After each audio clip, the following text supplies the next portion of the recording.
Hello and welcome to our special program, Embrace the AI Era, the Global Governance Initiative in Action. I'm Liang Zheng. Artificial intelligence is no longer a distant concept and a technological term. It is shaping our economies, our societies, and the way we connect with each other in the future. Along with the huge opportunities come pressing challenges: ethics, regulation, security, and responsibility. China recently proposed a global governance initiative, and today we bring distinguished guests to explore how we can build a framework for AI governance that is open, inclusive, and effective. Joining us in the studio are Professor Liang Zheng, Vice Dean of the Institute for AI International Governance at Tsinghua University, Professor Zeng Yi from the Chinese Academy of Sciences, and he's also a member of the UN AI Advisory Body, and Mr. Edgar Perez, former VP for Citibank. And also joining us online is Professor Gong Ke, Executive Director of the Chinese Institute of New Generation AI Development Strategies. Now, welcome to the show, gentlemen. Professor Liang, hello. So China recently proposed a global governance initiative, or a GGI. So how this GGI can guide the AI global governance in the future? And also we know that the global governance has faced so many challenges right now. Is AI the answer to those challenges or new challenges that bring to all of us? I guess the GGI could be very helpful. I think the initiative to improve the global AI governance, so system building, because we think that now what's the impressive challenge faced by AI global governance. So it's a different maybe interest among different countries. So as well as uncertainty. So we faced, I think, due to the fast change of this dramatic technologies. And the GGI adopts the ideas. So we should build inclusive, balanced, I think, a system to treat with this kind of dramatic challenges that all countries faced, not just use win or lose, I think, the ideas to treat with this. I think that will be very helpful to adopt these ideas into the governance of AI globally. I guess that's the very helpful guideline to supervise and to improve the AI global governance in the future. Right. And Professor Zhang, you also work for UN, and you provided consultant advice to the UN AI Advisory Body. So when we're talking about global governance, we know this dialogue between the global governance framework has been taking place everywhere, including the UN and including the G7 or G20. Also, we saw this. The EU has the Artificial Intelligence Act. So how should we promote a new framework that is more inclusive and to make sure that every parts of the world can involved in? Yeah, I think inclusivity is really important in a way that you cannot expect to solve all the problems within a single platform. So the role of UN is really to play a core role, but not to act on everything on their own. So as you said, G20 and also BRICS and Shanghai Cooperation Organization, they solve their own problems within these multiple countries. But they cannot gather all the countries and regions all together. So I think the role of the United Nations is really to weave all the efforts all together and to inspire everyone to contribute. So their role, as I said, they do not actually encourage everyone. They actually inspire different mechanisms so that each and every of the international organizations or intergovernmental organizations have their own role to contribute to the global landscape of AI governance. So Professor Gong, AI has a great potential to advance sustainable development goals like reducing poverty, transitioning energy, and protecting the environment. However, it can also cause negative effects such as increased energy use, digital divides, and unemployment. So how do you see the dual role of AI in promoting the SDGs? What strategies are being used in China to balance these opportunities and challenges? When we talk about the AI development, we should think about the SDGs, Sustainable Development Goals, by 2030. So this is a common goal for the whole world. And unfortunately, the implementation of these goals is very unsatisfied. Last year, in the United Nations, is adopted a very important document, which is called the Pact for the Future. The first annex of this Pact of Future is a Global Digital Compact. The very first sentence of the Global Digital Compact is that digital technology are dramatically transforming our world. They offer immense potential benefits for the well-being and advancement of people and societies and for our planet. They hold out the promise of accelerating the achievement of Sustainable Development Goals. However, as you have mentioned, on the one side, they have great potential to accelerating the SDGs. For example, the energy transition, the water safe, clean water and sanitation, and so on and so forth. But they have another side. The negative side gives negative impact to the Sustainable Development Goals. I think the negative impacts mainly in two. The first is exacerbating the digital divide. The second is the environmental footprint. The State Council for Development and Reform has released a dedicated document to guide the power assumption of AI, to encourage them to increase the power efficiency on the one side, but to use more green renewable energy on the other side. So we call it digital and green dual transformation. China has initiated a very important resolution, which is titled Enhancing the International Collaboration on Capacity Building for Artificial Intelligence. In this framework, to implement this which is adopted by the I think it's adopted by the United Nations 78th session of the United Nations General Assembly 2 years ago. And to implement this resolution, China has taken real actions. The Chinese Association of Science and Technology has supported a very, very important international initiative. We call it Engineering Capacity Building for Africa program, which is a AI plus engineering program to enhance the capability of African engineers to catch up by the benefit of AI. So, Mr. Perez, you're coming from the private sector and you provide this consultant to many companies. Why this conversation around AI, global governance is so critical at this moment of the time? Why this timing is so important, especially for the emerging markets like China and other emerging markets around the world? When we talk about AI, we're talking about transformation that is going to be completely different to transformations before, much significant like electricity hundreds of years ago.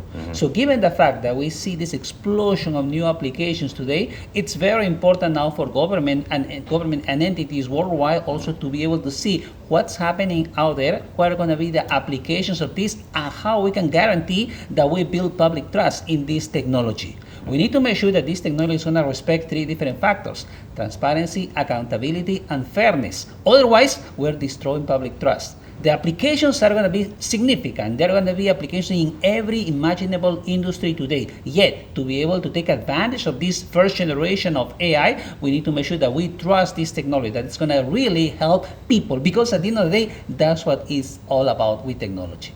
Right.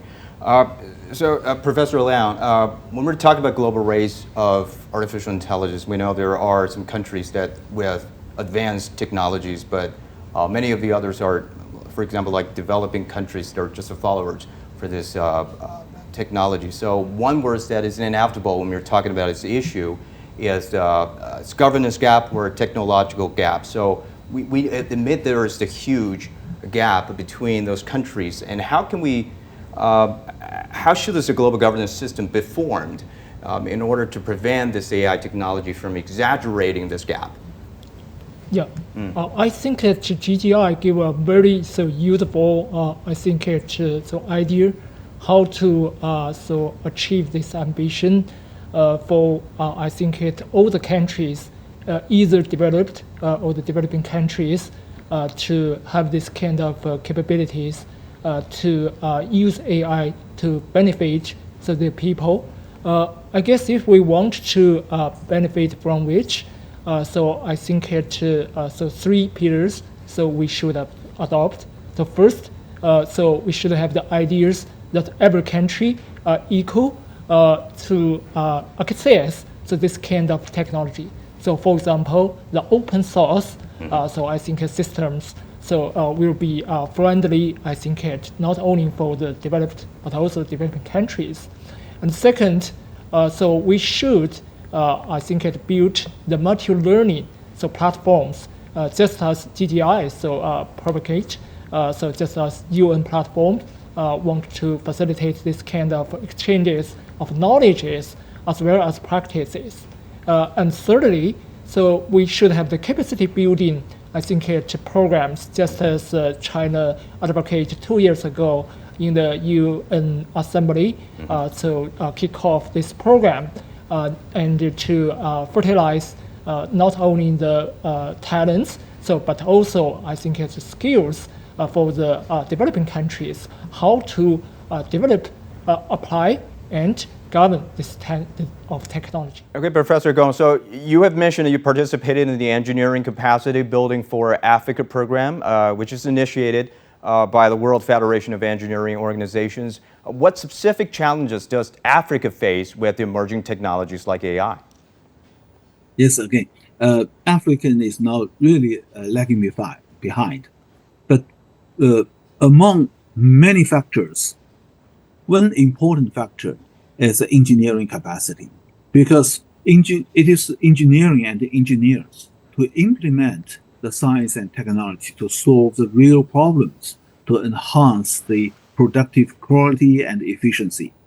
So for Africa, it is very, very important to strengthen the African engineering capacity so that African engineers could make full use or to seize the opportunity brought by AI system to catch up.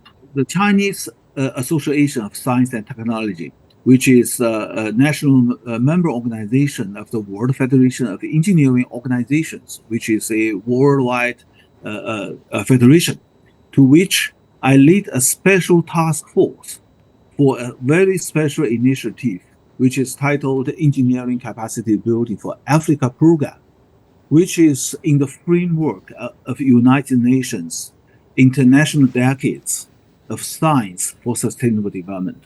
Early this year, we have launched this program in Nairobi, Kenya, with the very first trial training, which is on we will call it the AI in engineering practices. 50 Kenyan engineers from workplaces has paid by themselves to attend this meeting. They show high interest to learn what AI is, how can AI help their engineering practices. So, Mr. Perez, let's get back to this question, the discussion about the developing countries. There are so many developing countries with very limited source in terms of AI technology. So how does those the developing countries with limited resources can participate effectively in this dialogue around this AI governance without compromising their own economic benefits? Oh, let me tell you a story. I am from Peru. As you know, we only have 33 million people, so it's a relatively small country, even in the context of Latin America. Now, when you look at a small country like Peru, obviously we don't have the companies like America or China have. So in that case, we need to think, what's going to be the ideal strategy for such a country in this battle?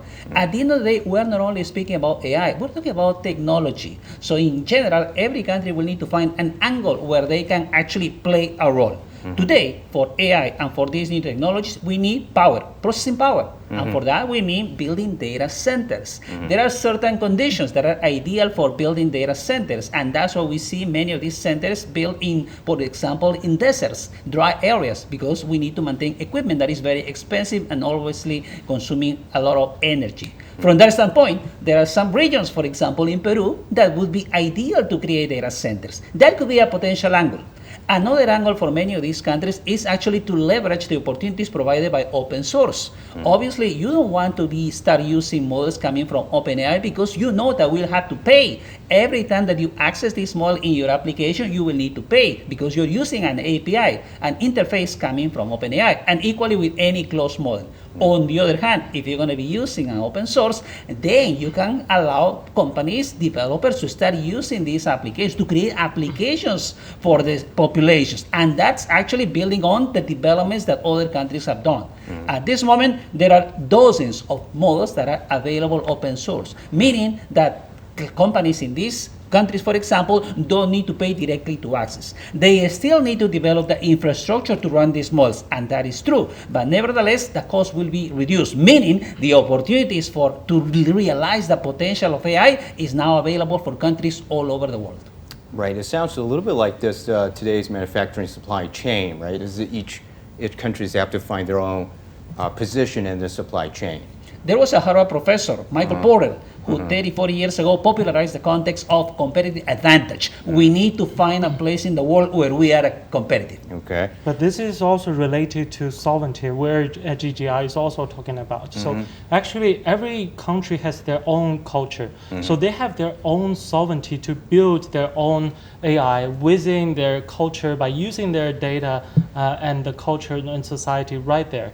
So it's not fair that all the language models is provided by only the most powerful countries. So they will have to use this open source paradigm as well as their data and their cultures to build their own. So I think this is also the core for GGI. Right, and I also want us to focus on this open source issues. Yeah. So because when we're talking about China, everybody's talking about DeepSeek, so open source initiative, this model of the open source. They can provide this large language model to the rest of the world. But is the open source the future of AI, or is the AI global governance? Should we ask everybody to open source to open their database or the large language models to public access? Is that the only way or the pathways to the future? The pros is that it raises transparency. So before DeepSeek, the language models are really, really expensive, if you remember.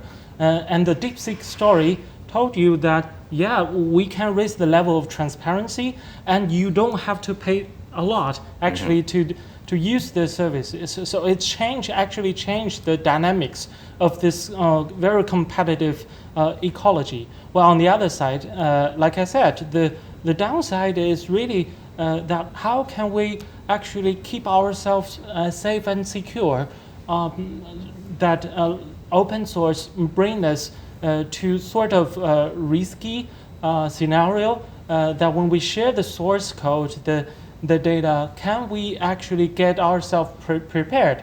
So actually, you will have to build a very powerful safety guard to actually make the language model a lot safe.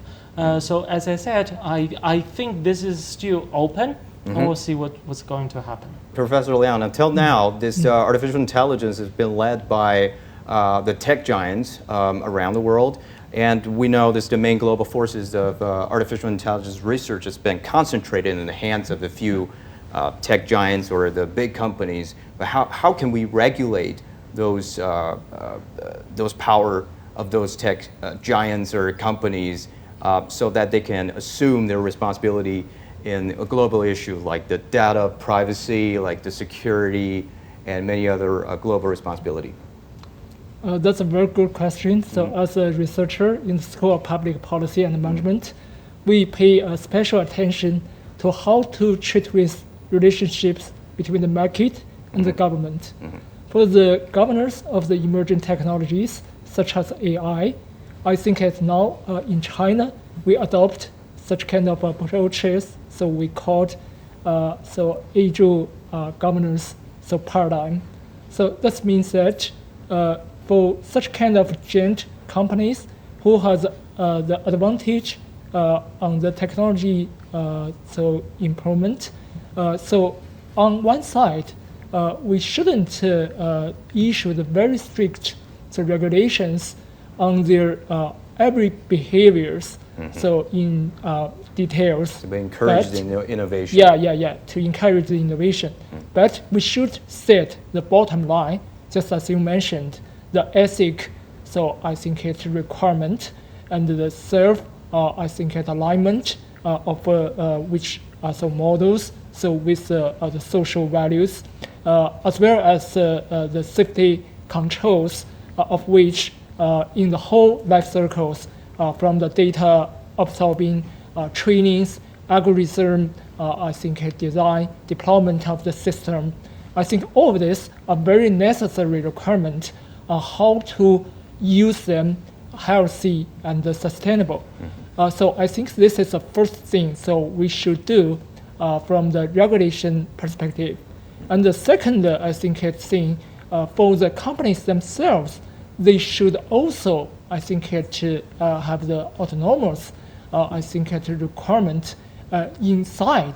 I think they should build this kind of internal management, so institutions.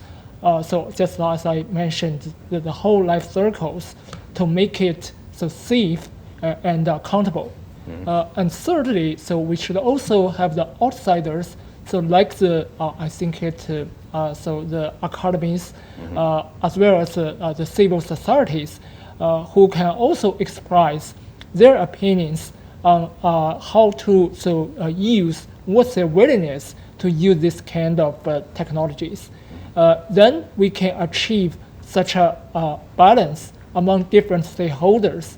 I think that's what we defined as AI governance, not just the regulations. So it's an optimization among the different benefits among different stakeholders. Professor Gong, generative AI, large language models, and other technologies are advancing rapidly, while regulation and governance often fall behind. So how can we create a mechanism to ensure governance develops alongside innovation so as not to hinder progress while effectively identifying and managing risks? The governance is behind. That's a fact.